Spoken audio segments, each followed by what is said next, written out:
আচ্ছা আচ্ছা। Hello guys, Shankar তো আসে না, নলন্দা আসে না, আজকে আছে আমরা তো এখানে বিদেশে যাই না। স্ট্যান্ডে লাগিয়ে স্ট্যান্ডে লাগানো আছে। ঠিক আছে,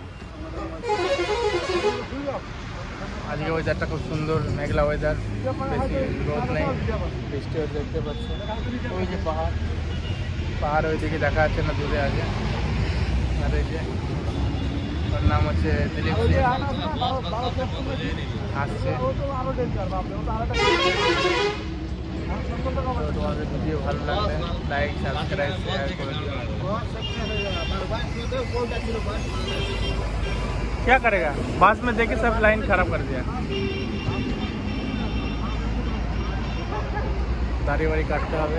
কালকে লড়াই, কালকে জাম ছিল, বাসের জন্য জাম ছিল, বাসের